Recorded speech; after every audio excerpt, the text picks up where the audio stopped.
Tunas TV, tuntunan nasihat anak dan orang tua. Assalamualaikum warahmatullahi wabarakatuh.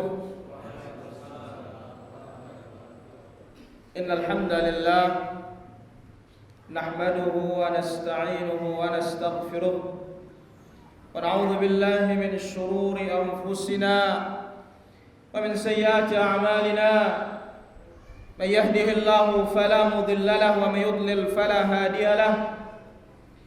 أشهد أن لا إله إلا الله وحده لا شريك له وأشهد أن محمدا عبده ورسوله. يا أيها الذين آمنوا اتقوا الله حق تقاته ولا تموتن إلا وأنتم مسلمون. يا أيها الناس اتقوا ربكم الذي خلقكم من نفس واحدة وخلق منها زوجها وبث منهما رجالا كثيرا ونساء واتقوا الله الذي تساءلون به والأرحام إن الله كان عليكم رقيبا. يا أيها الذين آمنوا اتقوا الله وقولوا قولا سديدا يصلح لكم أعمالكم ويغفر لكم ذنوبكم ومن يطع الله ورسوله فقد فاز فوزا عظيما. أما بعد فإن أصدق الحديث كتاب الله وخير الهدى هدى محمد صلى الله عليه وسلم وشر الأمور محدثاتها وكل محدثة بدعة وكل بدعة ضلالة وكل ضلالة في النار. أيها الحاضرون والحاضرات kaum muslimin dan muslimat rahimani wa rahimakumullah. Puji dan syukur kita hanya kepada Allah Subhanahu wa taala. Pada kesempatan malam yang berbahagia ini, Allah Subhanahu wa taala pertemukan kita di majlisul ilm. Majelis ilmu, majelis zikir yang kita disatukan oleh Allah Subhanahu wa taala adalah karena agama ini. Kita bersatu bukan karena kelompok. Kita bersatu bukan karena baju, tetapi yang menyatukan kita adalah agama Allah Tabaraka wa Ta'ala, Islam ini, dan petunjuk dan sunnah Rasulullah Sallallahu Alaihi Wasallam. Maka pada kesempatan malam yang berbahagia ini, marilah kita dengarkan sejenak beberapa ayat maupun hadis Nabi Sallallahu Alaihi Wasallam yang berkaitan dengan pentingnya menjaga hidayah. Hidayah. Sebelum kita masuk ke tema kita ini, saya akan ambil satu faedah dari penjelasan Al-Imam Syafi'i rahimahullah ta'ala.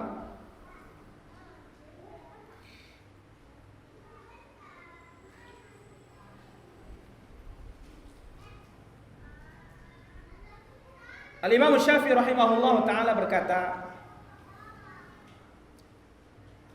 tentang pentingnya berpegang teguh dengan sunnah Nabi sallallahu alaihi wasallam.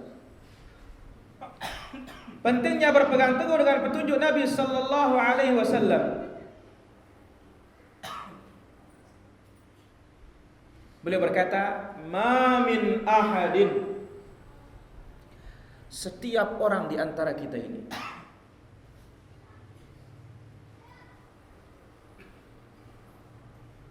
illa wa tadhhabu alaihi sunnatun li Rasulillah sallallahu alaihi wasallam, melainkan pasti akan ada sunnah Rasul yang hilang darinya. Wa ta'zubu anhu, dan akan luput darinya. Pasti, maka enggak ada kita yang sempurna pada Allah. Maka itu sebabnya dikatakan oleh salah seorang salaf pendahulu kita yang saleh, yang dibawakan oleh Imam Ibnu Abdul Barr rahimahullah ta'ala, innaka la ta'rifu khata'a mu'allimika hatta tujalisa ghairahu.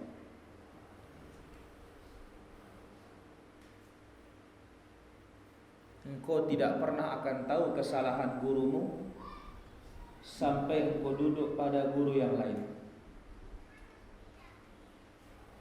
Maka tidak bisa kita mengikat diri kita dengan satu orang saja. Dari kalangan para ulama, tetapi ikatlah diri kita dengan satu orang saja, yaitu Rasulullah sallallahu alaihi wasallam. Dan ingat para ikhwan, kita tidak pernah akan ditanya oleh Allah kenapa engkau menyelisihi orang banyak. Enggak ada pertanyaannya. Tapi yang akan ada pertanyaannya, kenapa engkau menyelisihi satu orang, yaitu Rasulullah sallallahu alaihi wasallam. Berbicara tentang hidayah, jadi itu ucapan Imam Syafi'i rahimahullah ta'ala tadi. Setiap orang di antara kita pasti akan ada sunnah Rasul yang tertinggal darinya dan luput darinya.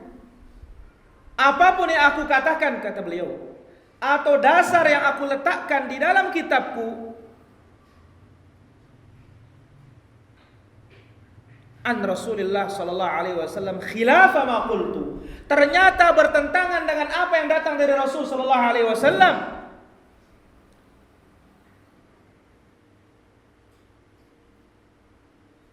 Kalau bertentangan dengan apa yang aku letakkan dalam kitabku dan apa yang aku ucapkan, fal qaulu ma qala Rasulullah sallallahu alaihi wasallam wa qauli, maka yang diambil adalah sabda Nabi sallallahu alaihi wasallam, sunnah Rasul, petunjuk Rasul sallallahu alaihi wasallam, karena sunnah Rasul, petunjuk Rasul itu adalah ucapanku. Ini diriwayatkan Imam Al-Hakim dengan sanad yang bersambung sampai kepada Al-Imam Asy-Syafi'i rahimahullahu taala. Hidayah ikhwan rahmatullah azza wa jalla. Allah Subhanahu wa taala sebutkan di dalam surat Al-Baqarah ayat yang kedua. Alif Lam Mim, dzalikal kitabu la raiba fihi hudal lil muttaqin.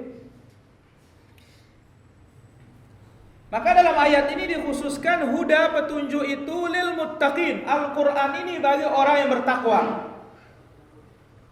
Tetapi ayat yang lain yang menyatakan bahwasanya petunjuk itu, Quran ini untuk seluruh manusia. Itu dalam surah Al-Baqarah 185. Syahrul Ramadan alladzi unzila fihi al-Quran hudal linnas. Bulan Ramadan, padanya diturunkan Al-Quran sebagai petunjuk untuk manusia. Perhatikan dua ayat ini para hadirin, para muslimah yang rahmatullah azza wa jalla. Suratul Baqarah ayat yang kedua, Quran itu petunjuk untuk orang bertakwa. Surat Al-Baqarah juga ayat yang ke-185, Quran ini petunjuk untuk seluruh manusia. Apa ini tidak bertentangan? Jawabannya tidak. Menggabungkan dua ayat ini, bahwasanya hidayah itu terbagi menjadi dua. Yang pertama namanya hidayah ammah, petunjuk umum. Yang kedua namanya hidayah khassah, petunjuk khusus. Baik, mana yang dikatakan petunjuk umum? Petunjuk umum adalah ibanatu tariqil haq, menjelaskan jalan kebenaran. Wa idahil mahajjah, menjelaskan dalil, menjelaskan agama ini beserta dalil-dalilnya. Sawa'un salakaha al-mubayyan lahu amla, entah orang yang kita jelasin petunjuk ini dia ikut atau dia tidak ikut. Ini namanya petunjuk umum. Dan ini dikatakan hidayatul irsyad wad dalalah, petunjuk menunjuki orang kepada kebaikan. Masalah ikut dan tidak, ini lain petunjuk namanya. Dan ingat ikhwan, petunjuk ini mesti dicari. Tidak bisa kita diam di rumah kita datang hidayah, nggak bisa. Di samping berdoa mesti dicari. Kita berdoa setiap hari, setiap malam, apa kita katakan? Ihdinas siratal mustaqim. Berapa kali? Minimal 17. Itu kalau antum tidak sholat sunnah. Kalau sholat sunnah lebih banyak lagi. Kali sehari, kali 1 pekan, kali 1 bulan, kali 1 tahun, kali 60 tahun.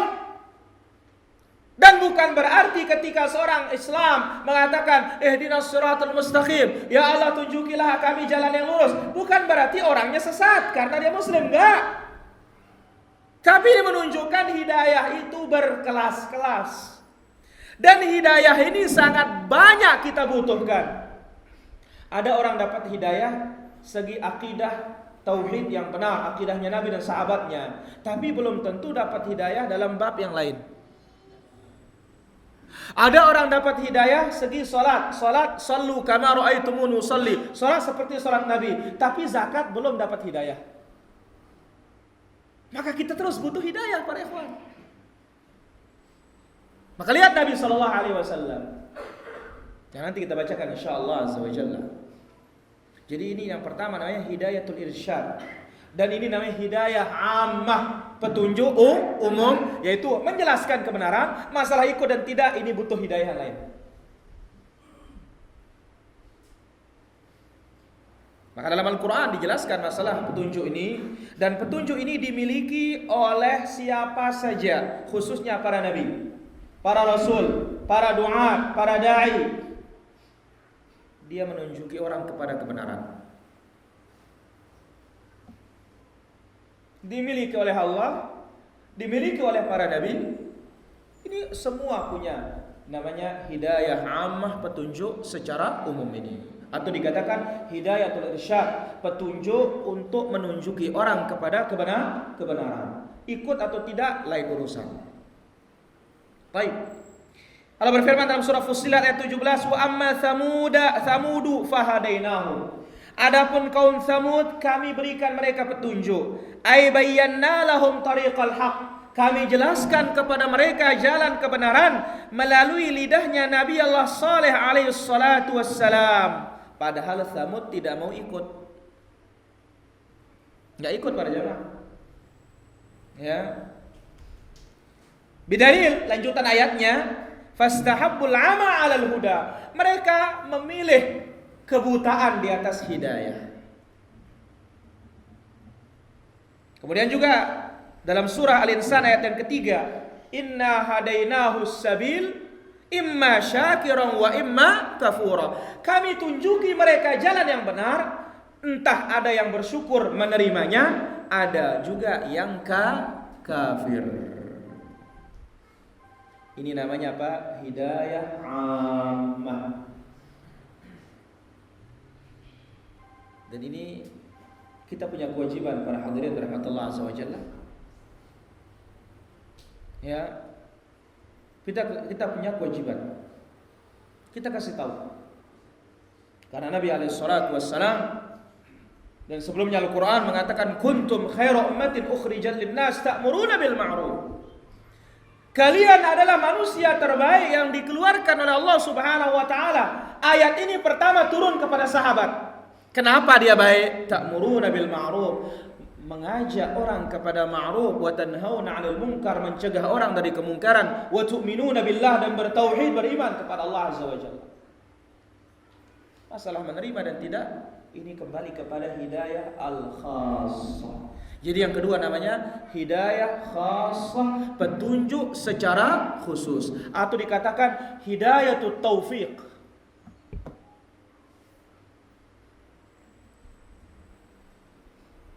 Maka Allah Subhanahu wa taala sebutkan ya dalam Al-Qur'an dalam surah Al-An'am ayat yang ke-90. Kemudian Al-An'am ayat 125, ulaikal ladzina hadallah fabihudahu muqtadih. Merekalah orang-orang yang telah diberikan hidayah oleh Allah. Kemudian faman yuridillah an yahdiyahu yashrah sadrahu lil Islam. Siapa yang ingin diberi petunjuk oleh Allah, Allah lapangkan dadanya menerima Islam. Maka petunjuk khusus ini maknanya adalah tafaddulullah bitaufiq 'alal 'abd. Pemberian Allah bagi seorang hamba dengan diberikan taufik menerima kebenaran. Maka kita para ikhwan, wa ma 'ala rasul illal balaghul mubin. Rasul itu tugasnya hanya menyampaikan dengan sejelas-jelasnya. Jadi nggak ada tugas kita maksa orang nerima dakwah ini. Kasih tahu, terima, alhamdulillah. Tidak diterima, selesai. Yang penting dengan bijak, dengan adillah, dengan dalil yang jelas, rujukan yang jelas. Jangan pakai katanya siapa? Dalil. Tayyib. Jadi yang namanya petunjuk khusus ini atau hidayatul al-taufiq, inilah tafaddulullah bitaufiq 'alal 'abd. Karunia Allah, pemberian Allah bagi seorang hamba dengan diberikan taufik menerima petunjuk Allah Subhanahu wa taala. Taib, kalau kita sudah ketahui hal tersebut, yang namanya petunjuk khusus ini bagi orang yang bertakwa. Maka dikatakan alif lam mim dzalikal kitab la raiba fihi hudan lil muttaqin. Maksudnya ini petunjuk khusus yang bisa melaksanakan dan menerima petunjuk Allah itu hanya orang-orang tertentu. Siapa? Mereka yang ditunjuki oleh Allah Subhanahu wa taala. Wa ammal hudal 'am, adapun petunjuk umum linnas, ini untuk seluruh manusia, yaitu sebatas apa? Hanya menyampaikan kebenaran kepada mereka. Masalah menerima dan tidak ini kembali kepada siapa? Allah Subhanahu wa taala. Bayangkan para ikhwan, enggak usah kita, Nabi saja diingat oleh Allah Subhanahu wa taala, innaka la tahdi man ahbabta walakin Allah yahdi man yasha. Ketika siapa? Nabi mendakwahi pamannya Abu Talib. Ya ammi qul la ilaha illallah, ditalqin beliau sebelum wafat. Diajarkan Islam sebelum wafat. Ternyata dia mati di atas agamanya Abdul Muttalib. Nabi bersedih. Maka Allah Subhanahu wa taala menghibur, innaka la tahdi man ahbabta walakinnallaha yahdi man yasha. Engkau tidak bisa memberi petunjuk orang yang kau cintai, tetapi Allah Subhanahu wa taala memberikan petunjuk bagi siapa yang disukai. Maka demikian juga dalam surat Yunus, Allah Subhanahu wa taala berfirman, "Wallahu yad'u ila daris salam wa yahdi man yasha'u ila siratal mustaqim." Allah Subhanahu wa taala menunjuki ila daris salam kepada surga. Ditunjukin. Wa yahdi man yasha', tetapi yang mendapat petunjuk itu bagi yang dikehendaki oleh Allah Subhanahu wa taala. Ikhwani yang dirahmati Allah Subhanahu wa taala, bagaimana pentingnya kita menjaga hidayah dari Allah Subhanahu wa taala setelah kita masuk ke dalam Islam. Setelah kita memegang teguh agama Allah Subhanahu wa taala dan mengenal Islam ini, apa yang perlu kita perhatikan? Yang perlu diperhatikan pertama adalah al-hidayatu ila siratal mustaqim minnatullah. Petunjuk Allah yang membawa kita kepada siratal mustaqim, jalannya para nabi, siddiqin, syuhada, salihin, kepada tauhid, kepada sunnah, kepada ketaatan. Ini semata-mata pemberian Allah, bukan kehebatan kita para ikhwan, bukan kepintaran kita. Banyak orang pintar tapi tidak dapat hidayah kepada Islam, tidak dapat hidayah kepada sunnah, tidak dapat hidayah kepada tauhid. Orang kafir cerdas apa tidak? Cerdas. Bahkan mereka semua menemukan di zaman-zaman ini. Meskipun ada kaum muslimin yang menemukan, ya banyak penemuan didapat oleh kaum muslimin. Tapi kalau melihat orang kafir, kalau orang Arab mengatakan syughluhu syaghil, itu terus pekerjaannya. Sehingga tidak jarang mereka itu banyak juga masuk Islam gara-gara penelitian. Tapi apakah mereka dapat hidayah dengan kecerdasan mereka? Jawabannya tidak semua. Maka Syekhul Islam rahimahullah taala berkata, "Utu zaka'an wa lam yu'tau zaka'." Mereka orang-orang cerdas yang kafir ini diberikan oleh Allah kecerdasan tetapi tidak diberikan kesucian. Cerdas iya, tapi bersih tidak. Suci tidak. Karena yang namanya suci adalah suci hati ini disebut oleh Allah dalam surah Asy-Syams, qad aflaha man zakkaha wa qad khaba man dassaha. Beruntung orang-orang mensucikan jiwanya dengan tauhid dan sunnah ini, dan rugi orang-orang mengotorinya dengan berbagai macam bentuk kesyirikan, perkara-perkara bid'ah, perkara-perkara maksiat dan yang lainnya. Jadi yang pertama, kenali hidayah ini merupakan minnatullah azza wa jalla, pemberian Allah subhanahu wa ta'ala. Telah disebutkan oleh Allah subhanahu wa ta'ala di dalam suratul Hujurat,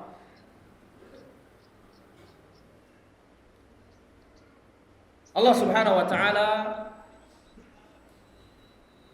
menjelaskan di dalam suratul Hujurat,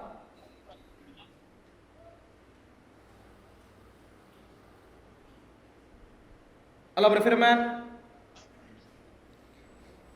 wa habbaba ilaikumul imana wa zayyanahu fi qulubikum wa karraha ilaikumul kufra wal fusuqa wal isyan ulaika humur rasyidun fadlan minallahi wa ni'mah wallahu alimun hakim.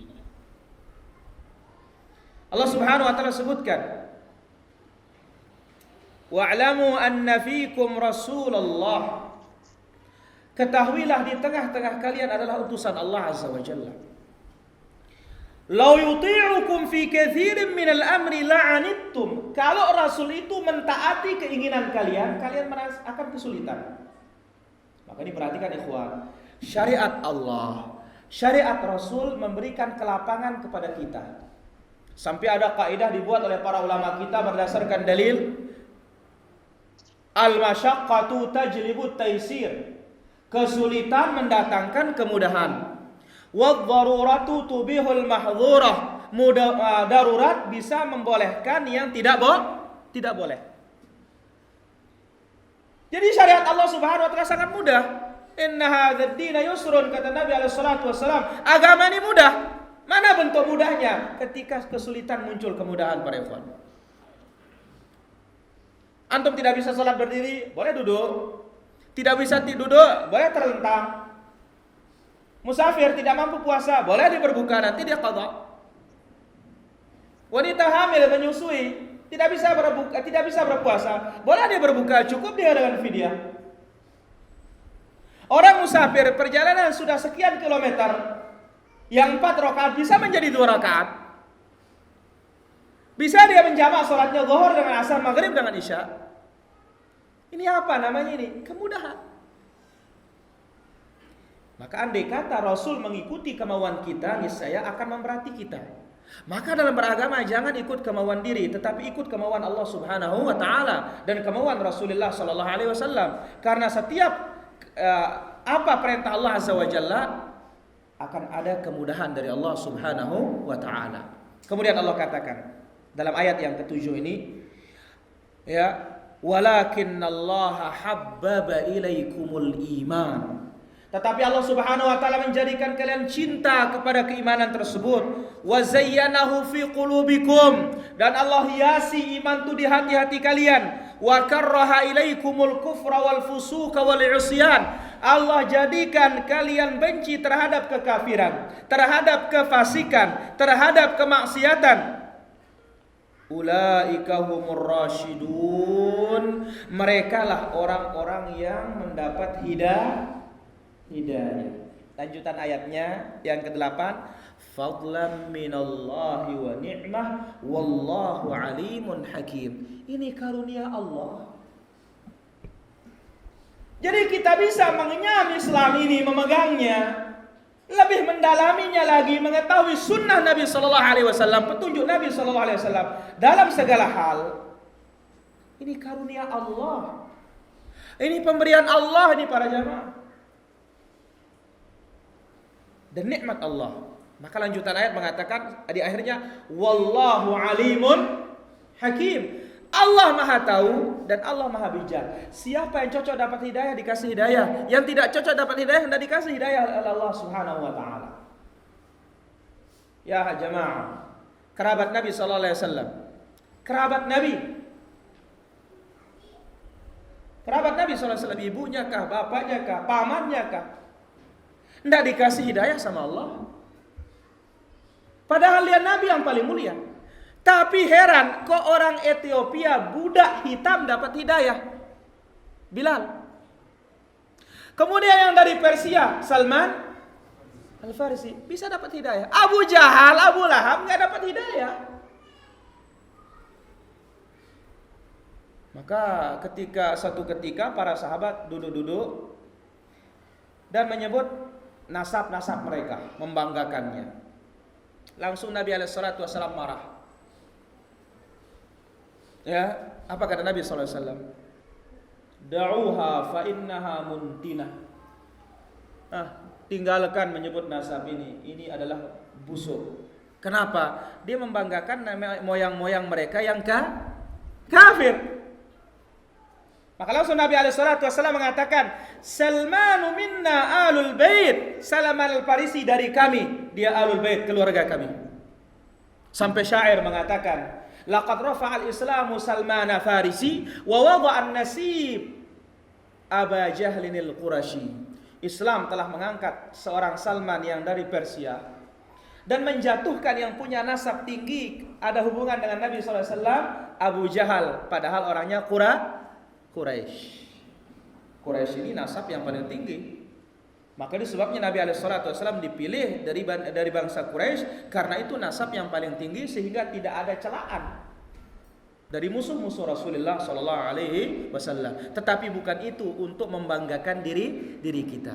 Nah, jadi poin pertama untuk kita bisa menjaga hidayah ini, kenalilah dia hidayah tersebut adalah pemberian Allah Subhanahu wa taala. Allah kasih hidayah siapa yang dia sukai, dan Allah Subhanahu wa taala tidak kasih hidayah dan disesatkan siapa yang dia sukai juga. Dalilnya adalah surat Yunus tadi ayat yang ke-25. Wallahu yad'u ila daris salam. Allah mengajak kepada surga.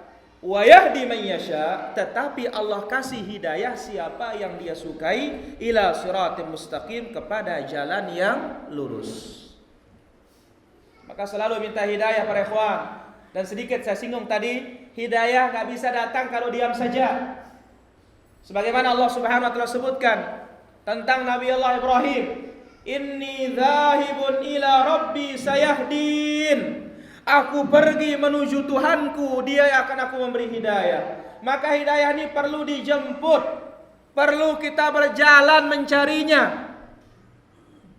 Abdullah bin Mas'ud radhiyallahu anhu mengatakan, "Lau kuntu a'lamu ahadan a'lama bi kitabillah minni tablughuhu al-matiyah la ataituhu."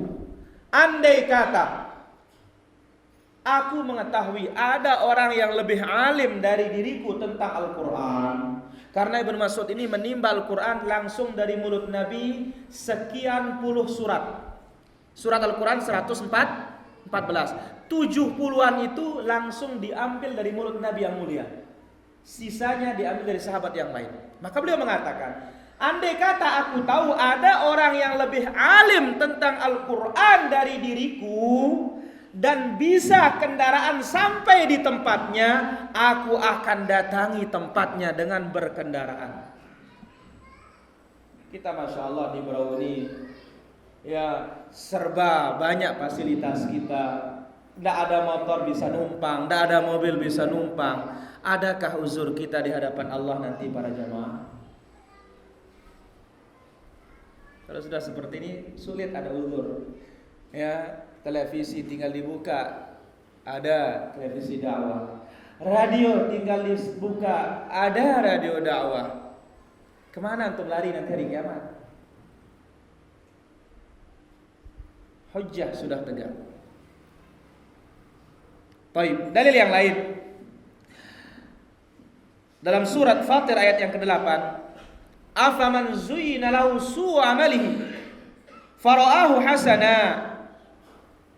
fa innallaha yudhillu man yasha wa yahdi man yasha. Apakah sama orang-orang yang dihiasi amalannya oleh syaitan, amal buruk menjadi baik, dengan orang-orang yang ditunjuki kebenaran oleh Allah Subhanahu wa taala? Jawabannya tidak akan sama.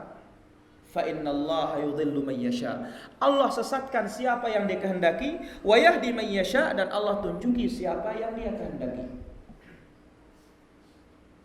Maka hidayah semata-mata milik Allah Subhanahu wa taala.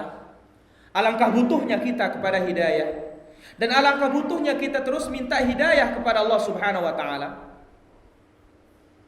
Maka di antara cara kita untuk menjaga hidayah ini doa yang paling utama. Maka Nabi SAW ketika kunut witir, dalam hadis yang diriwayatkan oleh Imam Abu Dawud, kunut witir Nabi SAW, Allahumma hdini fiman hadai. Ya Allah, tunjukilah aku sebagaimana orang-orang yang telah Kau berikan petunjuk.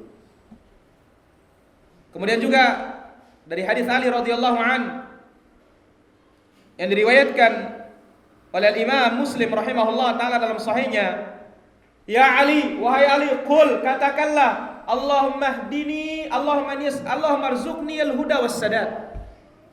Ya Allah, karuniailah aku hidayah dan karuniailah aku as-sadad.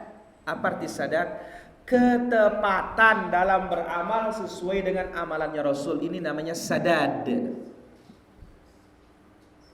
Maka dalam Sahih Muslim dari hadis Abu Hurairah radhiyallahu an, dan ini dibawakan oleh Imam Nawawi dalam kitabnya Riyadhus Shalihin, Nabi alaihi salatu wasallam bersabda, qaribu wasaddidu, dekat-dekatlah dengan cara Nabi, dengan caraku, kata Nabi. Wasaddidu, dan tepatkan. Kalau tidak bisa tepat, ya dekat-dekat, jangan jauh. Kenapa? Fa innahu lan yanju ahadakum minan nar bi amalihi, atau fa innahu la yadkhulu ahadakum al jannah bi amalihi. Karena tidak ada seorang pun di antara kita masuk surga dengan amalan kita. Enggak ada yang bisa masuk surga dengan amalan kita, para jamaah. Qalu wala anta ya Rasulullah. Sahabat bertanya, meskipun engkau ya Rasulullah, engkau enggak bisa masuk surga dengan amalanmu. Wala ana, meskipun aku, illa, hanya saja. Taghammadani Allah bi rahmatin minhu wa fadl. Allah Subhanahu wa taala mewafatkan aku dengan karunia dan rahmat-Nya. Maka kita masuk surga ini dengan rahmat Allah Subhanahu wa taala, sebagaimana Rasul juga masuk surga dengan rahmat Allah dan pemberian Allah Subhanahu wa taala. Baik. Lantas bagaimana amalan ini? Amalan ini merupakan sebab masuk surga, bukan barter surga.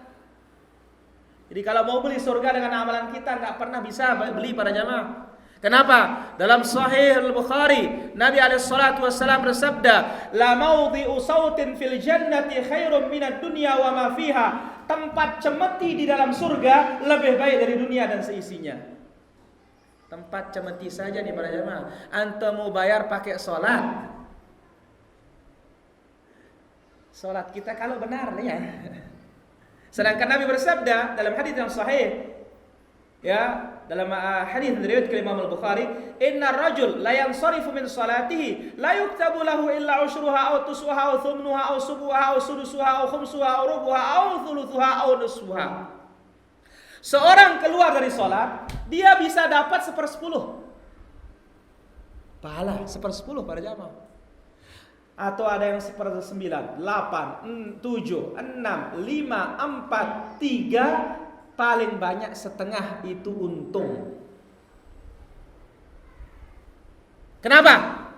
Berangkat mungkin dari taharahnya, berwuduknya. Wuduknya benar apa tidak dengan cara Nabi SAW. Nabi suruh kita ini cara wudhu. Salatnya benar enggak dengan cara Nabi SAW. Sallu kama ra'aitumuni musalli.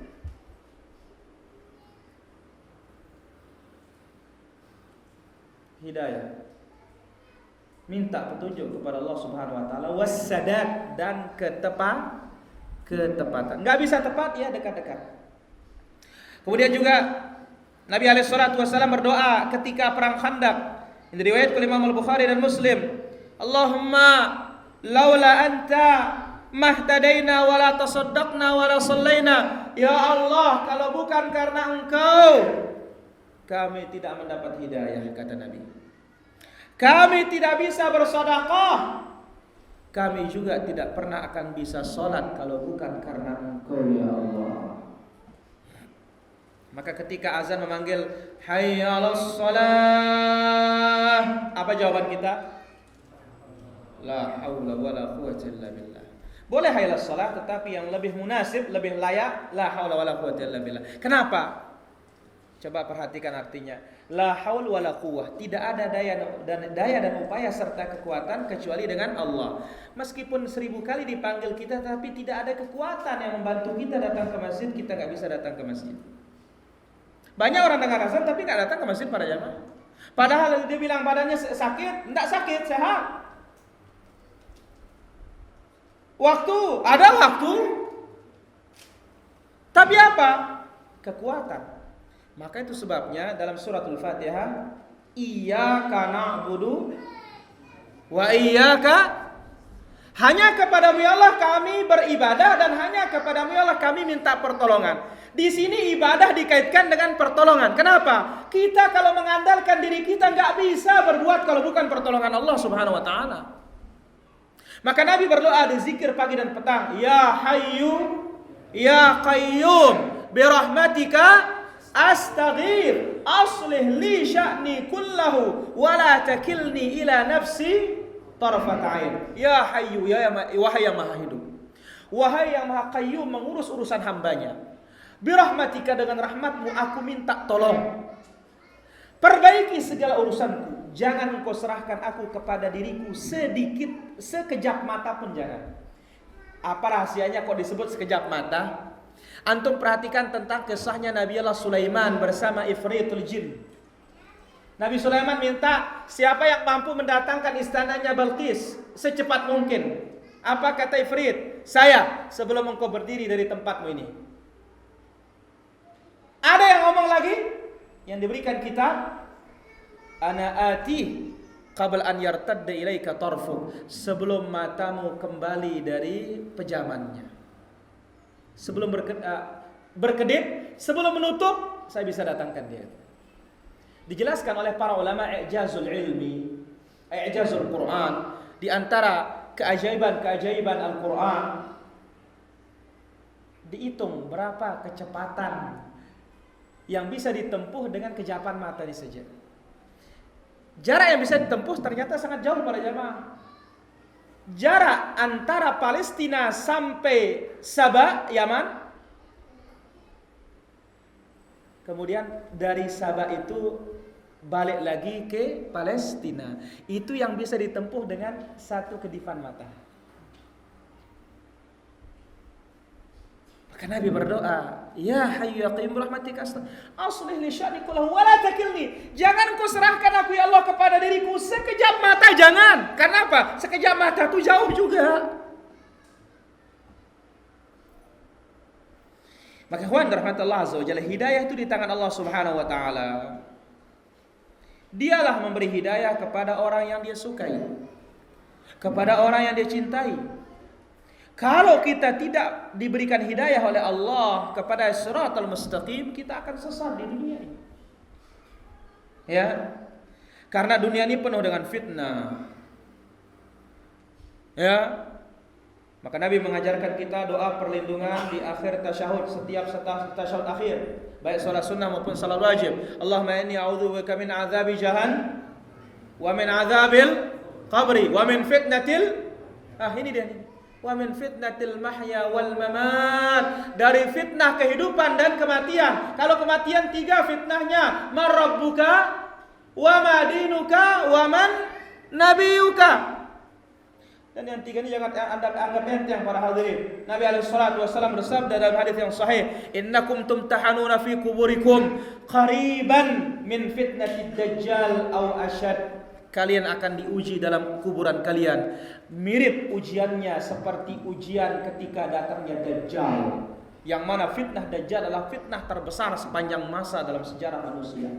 Ma min nabiyyin illa wa anzara ummatahu fitnat Dajjal. Setiap nabi selalu mengingatkan umatnya akan fitnah Dajjal. Maka kita minta perlindungan di akhir salat kita. Allahumma inni a'udzubika min adzabi jahannam. Ya Allah, aku berlindung dari neraka azab jahannam. Wa min adzabil qabri, dan dari azab kubur. Wa min fitnatil mahya wal mamat, dari fitnah kehidupan dan fitnah kematian. Wa min syarri fitnatil masih ad-dajjal, dan dari kejahatan fitnahnya al-masih ad-dajjal.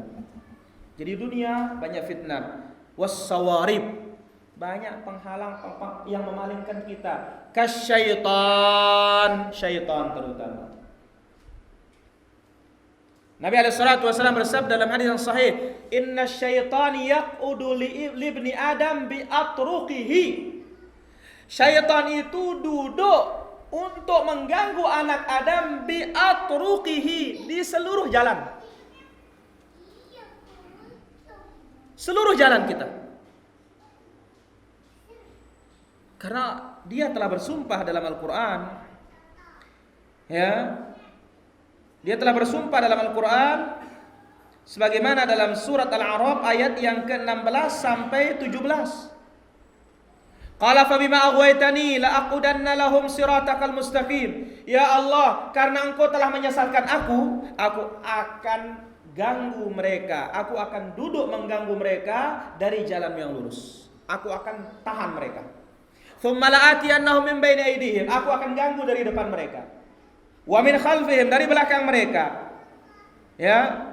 Wa an aymanihim, dari kanan mereka. Wa an syama'ilihim, dari kiri mereka. Tsumma la tajidu aktsarahum syakirin, kemudian engkau akan temukan mereka kebanyakan tidak akan beribadah kepada Allah Subhanahu wa taala. Syaitan, para hadirin, yang Nabi sallallahu alaihi wasallam sebutkan dalam Sahih Bukhari, "Inna syaitan yajri min ibni Adam majrad dam." Setan ini berjalan di badan kita, di mana tempat pembuluh darah kita ada setan. Di mana tempat berjalannya darah ada setan di badan kita ini. Maka itu sebabnya disyariatkan ruqyah syar'iyyah, jampi yang syar'i, karena dia yang melakukan penyumbatan terhadap arteri-arteri kita ini, para hadirin. Ini sawarib dan fitan di dunia ini adalah yang pertama syaitan. Kemudian apa juga? Wa qurana isu, teman-teman dekat yang jahat. Ini perhati-hati para jamaah. Nabi sallallahu alaihi wasallam bersabda, "La tusahib illa mu'mina wa la ya'kul ta'amaka illa taqi." Jangan berkawan kecuali orang yang beriman, dan jangan kasih makananmu dimakan kecuali oleh orang-orang yang bertakwa. Kemudian Nabi SAW juga bersabda dalam Sahih Bukhari, "Al-arwahu junudun mujannadah." Nyawa kita ini dibuat oleh Allah berkelompok-kelompok. Fama ta'arafa minhu talab wa ma tanakara minhu ikhtalaf. Kalau kita satu akidah dan kita termasuk kelompok yang baik, nyawa kita diciptakan oleh Allah, kita akan dikumpulkan dengan orang baik. Tapi kalau ternyata kita ini, ya, bukan dari golongan yang baik, kita akan dikumpulkan juga di dunia ini dengan bukan orang yang baik. Maka perhatikan para ikhwan, para hadirin, ketika orang itu di atas akidahnya Nabi SAW dan para sahabatnya, manhaj Ahlus Sunnah wal Jamaah, dia akan serak kalau kumpul dengan kawannya yang benar-benar juga di atas ketaatan. Tapi kalau orang sama yang tidak taat, hati ini gelisah. Ini sesuatu yang tidak bisa dibuat-buat. Maka Nabi SAW memberikan perumpamaan dalam hadis yang sahih, "Matsalul jalisis salih wa jalisis su kahamil miskin wa nafikhi kirin." Teman dulu yang baik seperti penjual minyak wangi. Kita berteman dengan penjual minyak wangi. Bagaimana? Mau beli, Mas? Oh iya, harga teman. Kalau tidak bisa beli, ya tes, colekin. Kalau nggak bisa, yang paling tidak kena wanginya. Tapi berteman dengan berteman dulu dengan orang yang jahat ibarat berteman dengan pandai besi. Kalau tidak dibakar kita punya baju, minimal bau asapnya yang kita dapatkan. Dan Nabi SAW bersabda dalam hadis yang sahih, Nabi katakan, atau dalam hadis yang hasan, "Al-mar'u ala dini khalilih." Seseorang agamanya bergantung kepada temannya. Hati-hati nih para hadirin rahmatullah subhanahu. Udah ada Isya?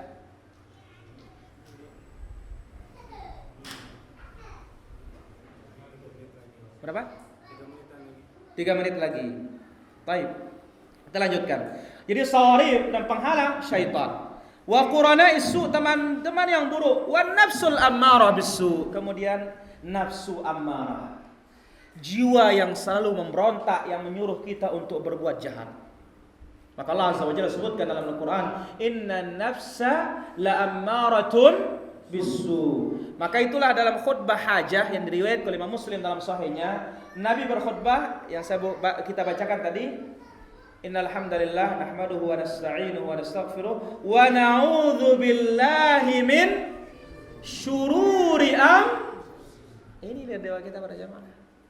Kami berlindung kepada Allah min syururi anfusina, dari kejahatan pribadi kami. Apa jahatnya pribadi kita? An-nafsul ammarah.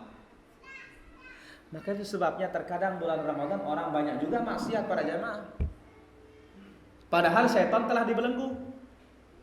Yang Nabi SAW sebutkan, "Idza jaa Ramadan futihat abwabul jannah wa ghulqat abwabun nar wa suffidatis syayatin." Kalau datang Ramadan, dibuka pintu-pintu surga, ditutup pintu-pintu neraka, dan dibelenggu syaitan-syaitan. Dalam lafaz yang lain, maradatus syayatin. Yang dibelenggu adalah setan-setan yang jago. Berarti kalau setan kurang jago enggak dibelenggu.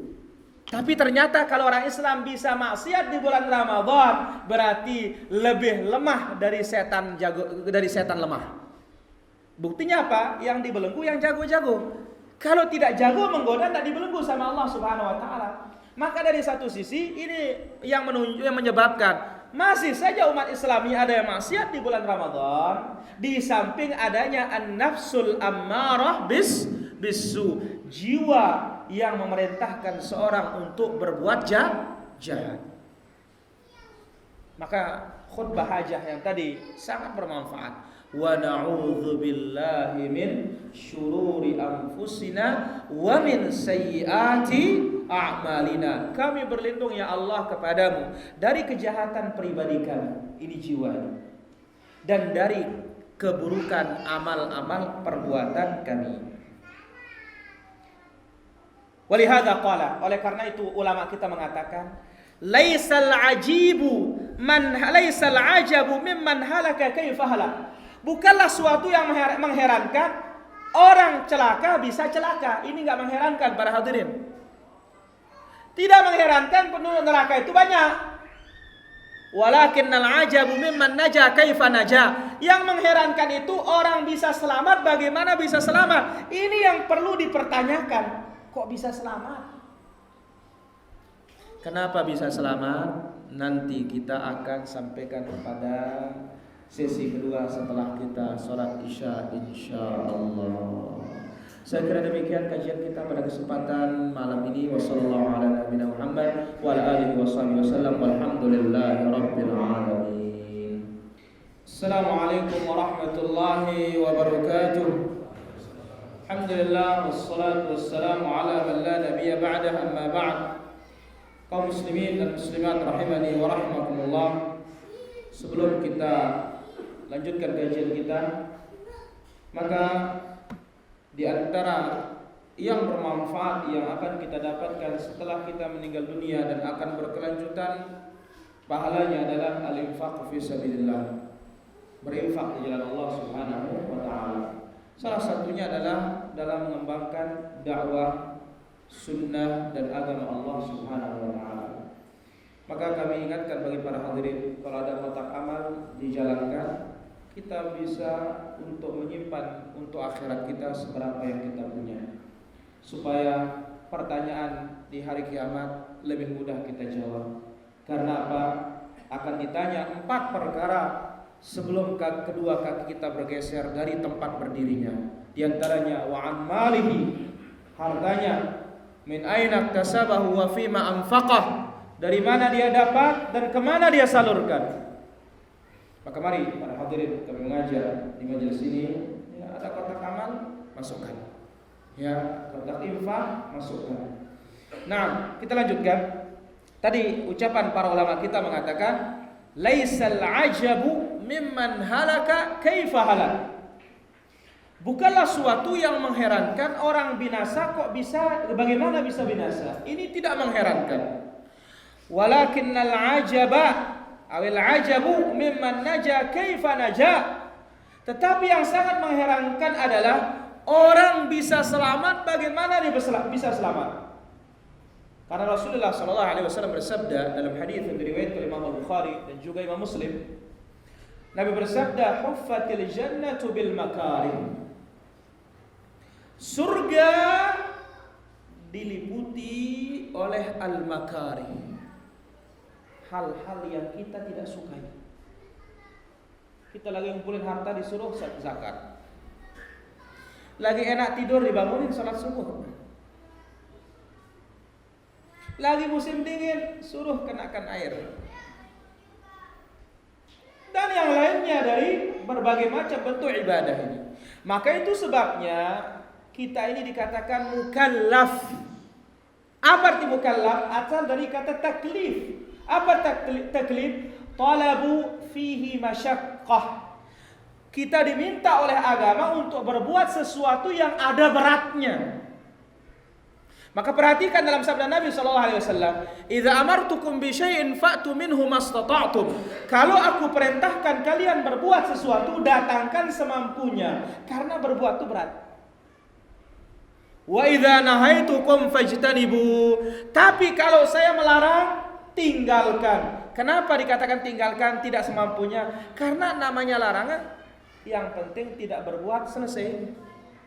Cuma kenapa larangan berat ditinggalkan? Ya karena itu ada nafsunya, ada setannya, ada kawan jahatnya, banyak faktor. Wa huffatin naru bisyahwat. Adapun neraka itu dikelilingi dengan syahwat. Dalam hadis yang lain, Allah Azza wa Jalla ketika menciptakan surga dan neraka, Allah perintahkan Jibril untuk melihat surga dan melihat neraka. Setelah dilihat, apa kata Allah? Madza ra'aita ya Jibril? Apa yang kamu lihat wahai Jibril? Qala ra'aitul jannah. Aku telah melihat surga dan aku melihat setelah itu tidak ada umat ini yang tidak mau, tidak ada hambamu yang tidak mau masuk surga. Semua pengen surga. Setelah itu dilihat neraka. Wa madza ra'aita? Apa yang kamu lihat? Neraka ya Allah. Bagaimana neraka itu? Setelah aku melihat neraka itu tidak ada umatmu atau tidak ada hambamu yang mau masuk neraka ya Allah. Enggak ada hambamu yang mau masuk neraka ya Allah. Kemudian Allah Subhanahu wa taala hiasi surga dengan yang dibenci-benci, dengan hal yang tidak disukai, dan dihiasi neraka dengan yang disukai oleh manusia. Setelah itu Allah perintahkan lagi Jibril, ya Jibril, unzur ilal jannah, unzur ilan nar. Lihat surga, lihat neraka. Setelah dilihat surga dan dikelilingi oleh hal-hal yang tidak disukai, apa kata Jibril? Ya Rabb, ya Allah. Setelah aku melihat surga, tidak ada yang bisa masuk surga. Tidak ada yang bisa masuk surga ya Allah. Dan setelah aku melihat neraka dengan apa yang dikelilingi, apa yang ada sekelilingnya, hampir tidak ada yang lolos dari neraka. Yang tadinya tidak ada yang mau masuk neraka, semua pengen surga. Tetapi setelah dihiasi ya surga dengan makarih yang tidak disukai oleh manusia, kemudian nar dihiasi dengan syahwat, 180 derajat terbalik. Surga hampir tidak ada yang bisa masuk, neraka hampir tidak ada yang selamat. Maka cocok Nabi alaihi salatu wasallam mengatakan, ya, umatku yang masuk surga dibandingkan dengan umat seluruhnya kasya'ril bayda ala thiranis sauda atau kasya'ratil bayda ya fi thawril aswad, ibarat beberapa helai bulu putih yang ada di bulu hitam sapi. Jadi sapinya hitam, kemudian pasti ada putih-putihnya. Yang putih-putih itulah yang masuk surga ukurannya para jamaah. La ilaha illallah. Maka dalam hadis yang sahih juga dalam hadis Al-Bukhari, Allah Subhanahu wa taala berfirman kepada Adam, "Ya Adam, akhrij ba'tsan nar." Wahai Adam, keluarkan utusan neraka. Kam ya Rabb? Berapa ya Allah? Min kulli alfin wahidah atau min kulli mi'atin wahidah. Dari setiap 100 itu 1 masuk surga, 99-nya masuk neraka. La ilaha illallah. Ikhwani rahmatullah azza wa jalla. Kenapa dikatakan tidak mengherankan orang celaka bisa celaka? Yang heran itu selamat kok bisa selamat? Karena as-sawad katsirah. Penghalang-penghalang ini banyak. Ya. Wala 'asim min amrillah illa man rahim. Tidak ada yang bisa selamat dari neraka kecuali yang dirahmati oleh Allah Subhanahu wa taala. Wal hidayatu minnatuhu subhanahu wa taala. Memang hidayah ini benar-benar pemberian Allah dan karunia Allah Subhanahu wa taala. Kita tahu diri kita sangat butuh kepada Allah, kita sangat butuh kepada Allah Subhanahu wa taala, butuh kepada petunjuk Allah Subhanahu wa taala, kepada as-siratal mustaqim, jalan yang lurus, jalannya para nabi, siddiqin, syuhada, salihin, dan merekalah orang-orang yang terbaik, kawan-kawan kita terbaik. Ikhwani rahmatullah azza wa jalla. Jadi itulah dia kiat kita untuk menjaga hidayah pada diri kita. Jadi pertama, kita ketahui hidayah itu minnatullah, pemberian Allah azza wa jalla. Kemudian yang kedua, kita berdoa agar ditetapkan di atas hidayah tersebut. Kemudian yang ketiga, hidayah ini perlu dicari, perlu dituntut. Tidak bisa kita hanya berdiam diri tanpa kita berusaha untuk mencari petunjuk. Lihat Salman Al-Farisi bagaimana perjalanannya.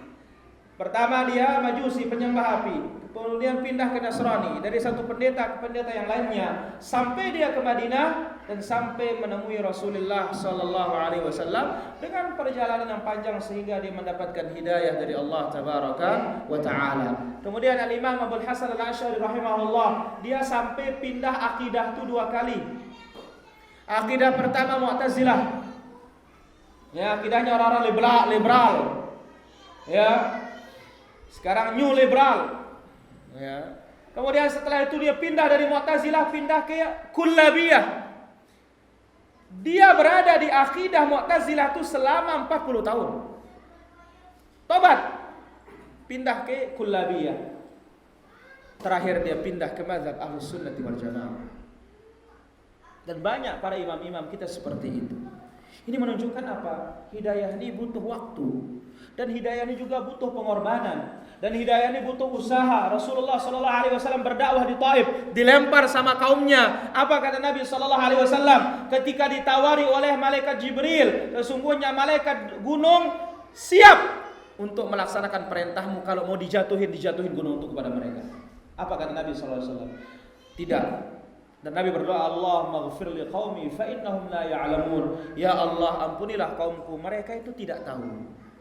Maka demikian dakwah sunnah, dakwah tauhid ini. Orang tidak tahu, maka terkadang dia alergi, terkadang dia mencela. Tetapi kalau diketahui tidak mungkin tidak akan diterima. Karena apa? Dakwah ini adalah dakwatul fitrah. Fitrah manusia yang diciptakan oleh Allah Subhanahu wa taala. Demikian saya kira ikhwan rahmatullah azza wa jalla materi kita pada kesempatan malam ini, karena masih ada hari esok. Ya, subuh, kemudian jam 9 sampai zuhur, kemudian ba'dal asar lagi, kemudian ba'dal maghrib terakhir insyaallah. Saya kira demikian. Kalau ada pertanyaan kami persilahkan. Allah taala a'lam wa a'lam. Silakan ada yang bertanya.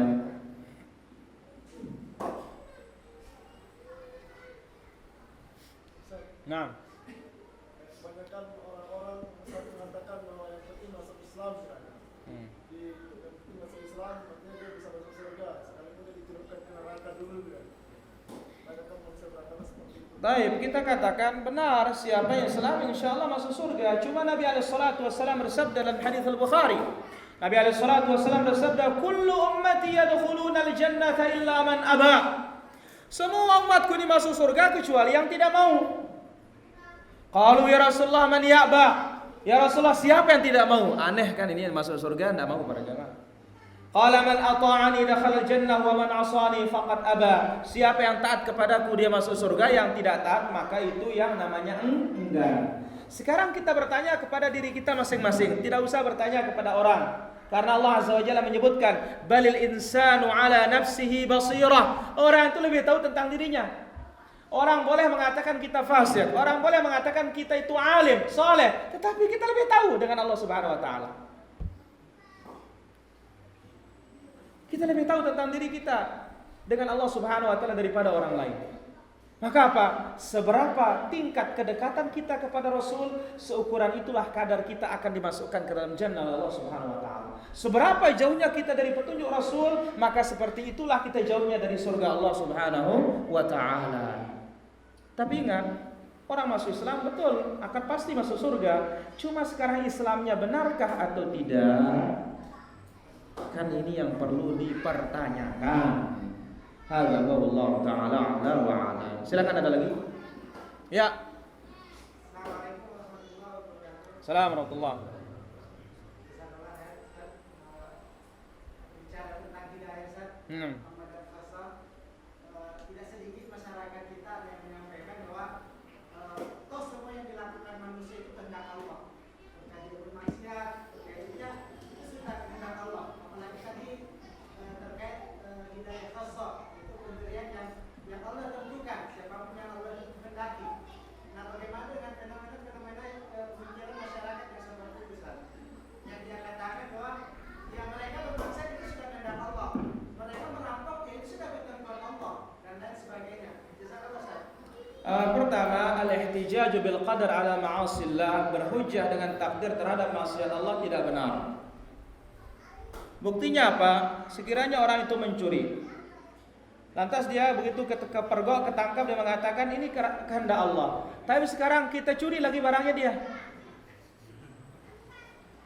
Ya, begitu dicuri, loh kenapa kamu ambil barang saya? Takdir Allah, diterima? Hati sehat tidak pernah akan menerima. Maka Allah Azza wa Jalla sebutkan dalam Al-Quran, "Lau sya'allah ma asyrakna wala abauna." Berkata orang-orang kafir, orang-orang musyrik, andai kata Allah Subhanahu wa taala menghendaki, kami tidak akan berbuat syirik. Nenek moyang kami juga tidak akan berbuat syirik. Tetapi meskipun demikian Allah tetap memasukkan mereka ke dalam neraka. Berarti apa? Berhujjah dengan takdir dalam masalah maksiat ini adalah tidak diperkenankan. Kenapa dalam maksiat saja dia berhujjah takdir, tapi dalam kebaikan tidak pernah berdalil itu takdir? Contoh saja, dia bangkrut, ya sudah takdir mau apa kita. Tapi begitu sukses, ini saya katanya. Sementara apa? Al-imanu bil qadari khairihi wa syarrihi min Allah. Kita imani baik dan buruk itu ditakdirkan oleh Allah Subhanahu wa taala. Tapi yang mubashir, yang langsung mengerjakan baik dan buruk itu manusia. Karena dia yang langsung melaksanakan baik dan buruk itu manusia, maka dengan sebab itulah dia diganjar.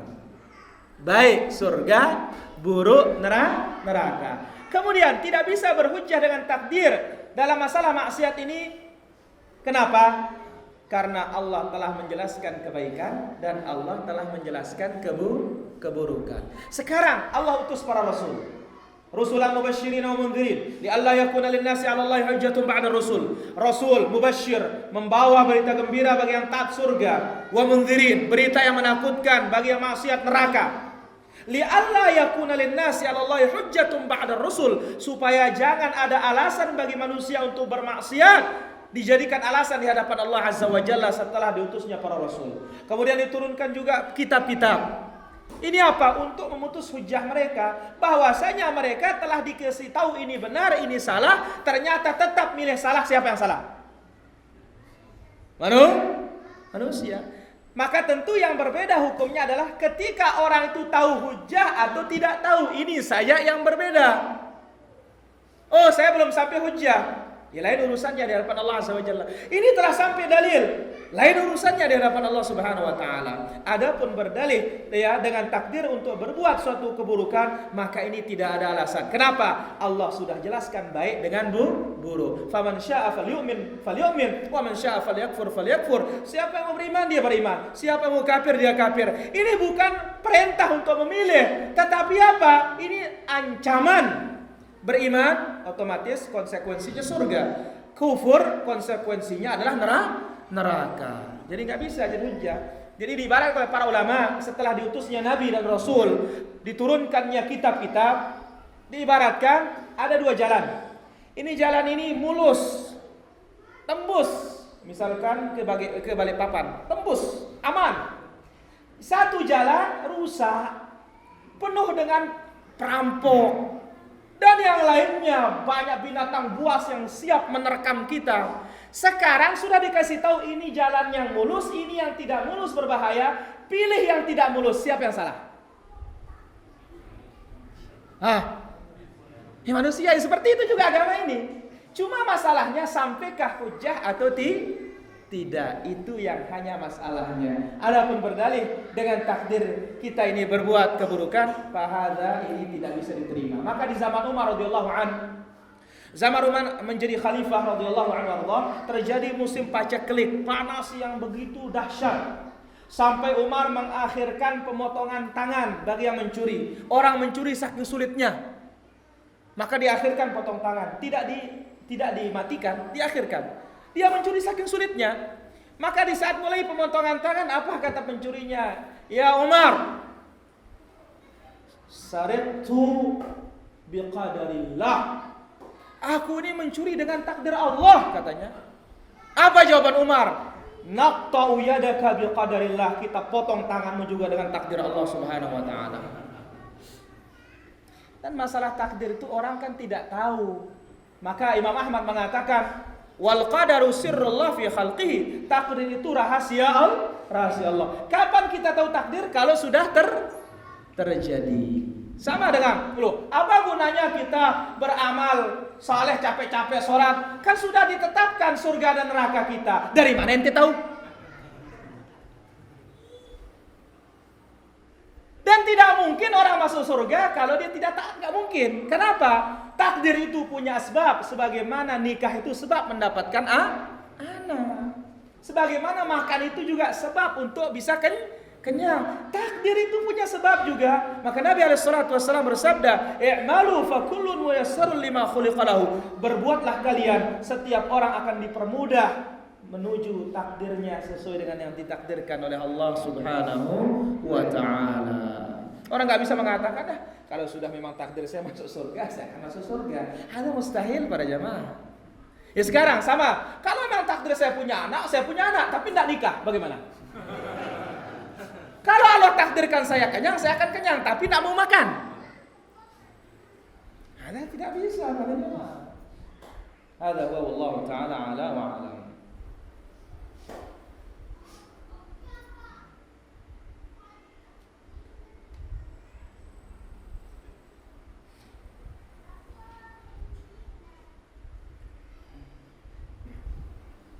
Bagaimana menanamkan sikap menerima penolakan terhadap dakwah kita, padahal kita mengetahui juga kita sekedar menyampaikan. Ya pertama, wa ma'al rasul ilal bala. Masalah orang merasa tidak serak, kok tidak diterima dakwah saya. Rasul mengalami seperti itu. Tetapi Allah Subhanahu wa taala memberikan ketenangan bagi rasulnya. Apa kata Allah Azza wa Jalla? Lasta 'alaihim bimusaitir. Ya Muhammad, kamu tidak bisa menguasai mereka. Kemudian wa ma'al rasul lal balaghul mubin, rasul itu tugasnya hanya menyampaikan dengan sejelas-jelasnya. Kemudian innaka la tahdi man ahbabta walakin Allah yahdi man yasha. Kemudian juga wa ma aktsarun nas walau harasta bimu'minin. Betapa banyak yang sesat meskipun kamu giat untuk memberikan mereka hidayah. Ya kalau rasul saja ditolak oleh kita. Kemudian dalam hadis yang sahih juga, dalam hadis yang diriwayatkan oleh Imam Muslim, Nabi SAW mengatakan, "Uridat alayyal umam." Allah Subhanahu wa taala perlihatkan aku umat ini seluruhnya. Fara'aitu an-nabiyya wa ma'ahu ar-rajulu aw ar-rajulan wa ma'ahu ar-rahb war-ruhayb. Aku melihat seorang nabi punya pengikut 1-2 orang. Dan Abu Hurairah yang punya pengikut antara 3 sampai 10 orang. Seorang nabi ini. Nabi ini para jamaah. Wan nabiyya wa laisa ma'ahu ahadun. Ada nabi enggak punya pengikut. Apa nabi ini tidak pintar dakwah? Ini langsung wahyu dari langit para jamaah. Thumma ra'aitu sawadan 'azima. Lalu aku melihat jumlah yang sangat banyak. Fadhanantuhu annahu ummati. Aku mengira itu umatku. Apa kata Allah Subhanahu wa taala? Ya, hadza Musa wa atba'uhu, ini Musa dan pengikutnya. Thumma rufi'a li fa idza sawadun 'azimun. Kemudian diangkatkan lagi kepadaku, kemudian tiba-tiba jumlah yang sangat banyak lagi. Hadhihi ummatuka, ini umatmu, yadkhulu minhumul jannata bighairi hisabin wala 'adzab 70,000. Akan masuk surga di antara mereka ini 70.000 tanpa hisab dan tanpa azab. Tanpa hisab para jamaah. Tanpa perlu dijumlahin berapa dia punya catatan amal, enggak perlu, langsung. Tapi ada kriterianya, ini antum pegang ini dan antum amalkan ini. La yastarqun, tidak minta dijampi, diruqyah. Jampi yang sunnah ya, Quran dan doa Nabi. Jangan jampi yang aneh-aneh. Kalau aneh-aneh jangankan mau masuk surga tanpa hisab, tanpa azab, di neraka. La yastarqun, tidak minta diruqyah, ruqyah yang syar'i. Yang kedua, wala yaktawun, tidak berobat dengan besi panas. Ini pengobatan Arab sampai sekarang masih ada, dan Nabi mengatakan wa akrahul kay, aku benci terhadap kay, pengobatan dengan besi panas. Dan orang Arab juga mengatakan ya, akhirud dawa al kay, obat terakhir pakai besi panas. Jadi besinya dipanasin sampai putih warnanya, lalu dia akan tempel pada titik-titik tertentu dari yang sakit tersebut sehingga gosong. Yang ketiga, wala yatatayyarun, tidak pesimis. Dengar suara burung, ini bahaya ini. Angka 13 celaka. Gaji 13, mari dia. Mana dia?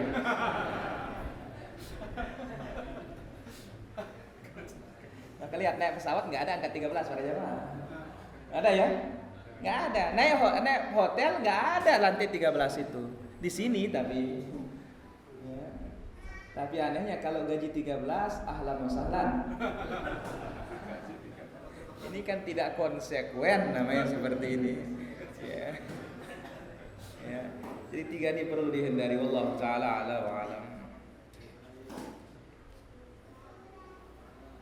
Doa-doa sebelum salam apakah bisa dibaca pada saat sujud, dan apakah bisa berdoa pakai bahasa Indonesia pada saat sujud? Pertama Nabi SAW ditanya ayu du'ain asma', ya Rasulullah, mana doa yang paling didengar oleh Allah? Qala duburis salawat, penghujung salat. Penghujung salat banyak penafsiran ulama, namun lebih dekat adalah sebelum salam. Karena Nabi bersabda, ya, setelah disuruh baca tasyahud, fa'akthiru falyakhtar minad du'a ma syaa. Pilihlah sebelum salam itu doa yang dia sukai. Maka Abu Bakar bertanya, Rasulullah, ajarkan aku doa yang aku baca sebelum salam. Allahumma inni zalamtu nafsi dzulman katsira faghfir li maghfiratan min indik fa innahu la yaghfiru dzunuba illa anta.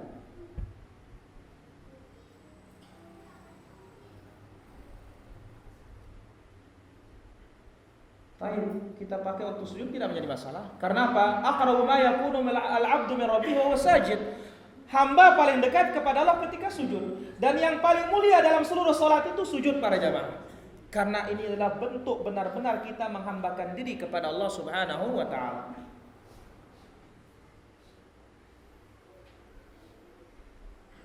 Ya Allah, maka Abu Bakar diajar Nabi, Allahumma inni zalamtu nafsi zulman katsira faghfir li maghfiratan min indika fa innahu la yaghfiru dzunuba illa anta. Ya, ighfir li maghfiratan min indika wa tub 'alayya innaka at-tawwabur rahim. Kemudian Allahumma ighfir li ma qaddamtu wa ma akhartu wa ma asrartu wa ma 'alantu wa ma anta a'lamu bihi minni antal muqaddim wa antal mu'akhir la ilaha illa anta. Kemudian juga Nabi alaihi salatu wasallam mengajarkan kepada sahabatnya Mu'adz, la tad'anna budubura kulli salatin, jangan tinggalkan setiap penghujung salat. Allahumma a'inni ala dzikrika wa syukrika wa husni ibadatika. Jangan enggak hafal nih para jamaah. Sama doa selesai salat subuh, Allahumma inni as'aluka ilman nafi'a wa rizqan thayyiban wa 'amalan mutaqabbala. Allahumma inni ala dzikrika, ya Allah bantulah aku untuk mengingatmu, menyebutmu, wa syukrika, mensyukuri nikmatmu, wa husni ibadatika, dan beribadah kepadamu dengan sebaik-baiknya, berkualitas ibadah kita. Bantu aku ya Allah. Maka ini Ibadah dengan bantuan ini nggak bisa lepas. Iyyaka na'budu wa iyyaka nasta'in. Bolehkah pakai bahasa Indonesia dalam sholat? Usahakan hindari. Kalau tidak bisa sama sekali, ada fatwa dari para ulama kita, tidak mengapa. Tapi usahakan jangan menggunakan bahasa Indonesia. Karena ada waktu lain untuk berdoa boleh pakai bahasa Indonesia. Mana dia? Antara azan dan iqamah. Sepertiga terakhir malam.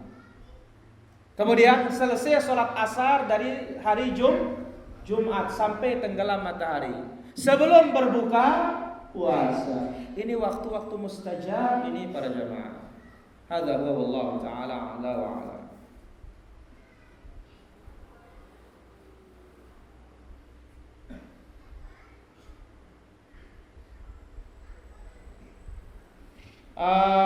Assalamualaikum warahmatullahi wabarakatuh. Ustaz, bolehkah di dalam sujud membaca Sayyidul Istighfar atau lebih dikenal Indo Istighfar dan doa Rabbana atina fid dunya dan seterusnya? Pertama, datangkan yang dari Nabi dulu. Subhana rabbil a'la atau subhana rabbil a'la wa bihamdi atau subuhun qudus atau subhanakallahumma rabbana wa bihamdika allahumma ghfirli. Dan perhatikan zikir sujud, zikir ruku tidak boleh dicampur dalam satu sujud ya. Harus seragam. Artinya kalau sujud ini subhana rabbil a'la wa bihamdihi, subhana rabbil a'la wa bihamdi. Sujud berikutnya boleh diganti yang lain. Jangan satu sujud subhana rabbiyal a'la wa bihamdihi, subuhun qudus, semua dicampur aduk. Tidak demikian dari Nabi sallallahu alaihi wasallam. Yang ada dari Nabi adalah tanwi bukan tajmi', variasi bukan mengumpulkan. Ya sujud berikutnya pakai yang lain, sujud berikutnya pakai yang lain, tapi tetap dalam satu sujud satu jenis saja. Tidak mengapa membaca azkar atau doa ketika kita sujud ini.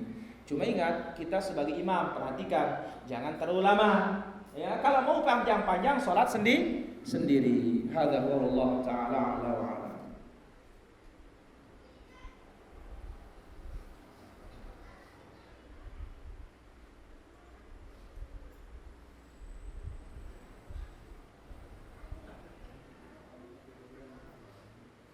Ada lagi pertanyaan para hadirin? Ya. Waalaikumsalam warahmatullahi wabarakatuh. Saya tanyakan mungkin di luar tema. Saya tanyakan masalah ini masyarakat kita banyak sekali yang membaca acara-acara bersanji. Yang saya mau tanyakan gimana hukumnya? Pertama, Nabi alaihi salatu wasallam bersabda, "Fa inna asdaqal hadithi kitabullah." Sejujur-jujur perkataan adalah kalam Al-Quran yang terbaik para jamaah. Nabi sallallahu alaihi wasallam bersabda, "Iqra'ul Qur'an fa innalaka bikulli harfin hasanah." Baca Quran, setiap satu huruf Quran itu satu kebaikan. Dan satu kebaikan ini digandakan menjadi 10. La aqulu alif lam mim harfun. Saya tidak katakan alif lam mim satu huruf. Alifun harfun wa lamun harfun wa mimun harf. Alif satu huruf, lam satu huruf, mim satu huruf. Berarti sudah 30.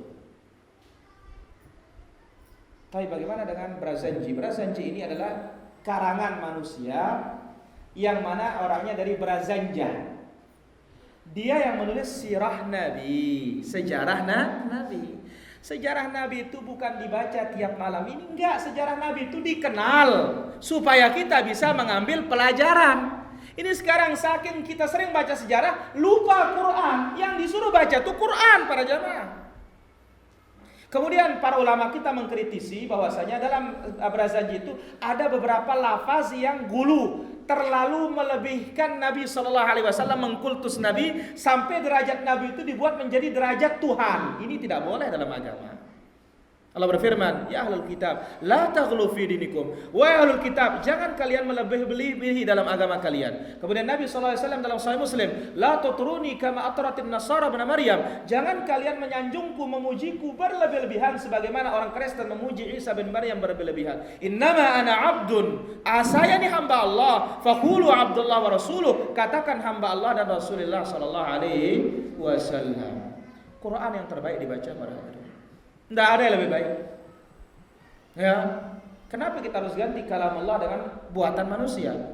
Dan yang terbaik setelah Al-Quran adalah membaca hadis Rasulullah Sallallahu Alaihi Wasallam, karena dia adalah agama. Adapun berzanji, la Quran nyuruh kita baca, wala hadis nyuruh kita baca, nggak ada.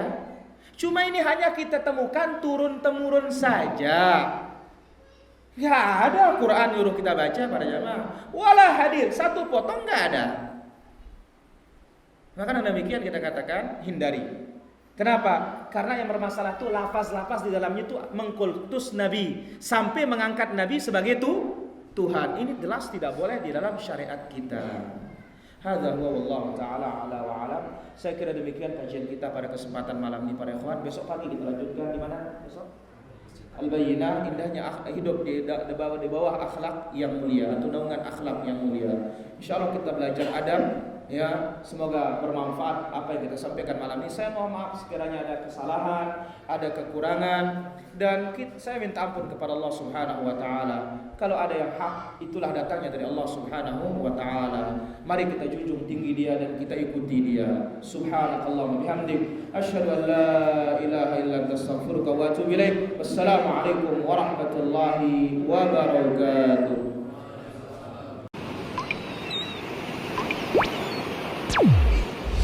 Tunas TV, tuntunan nasihat anak dan orang tua.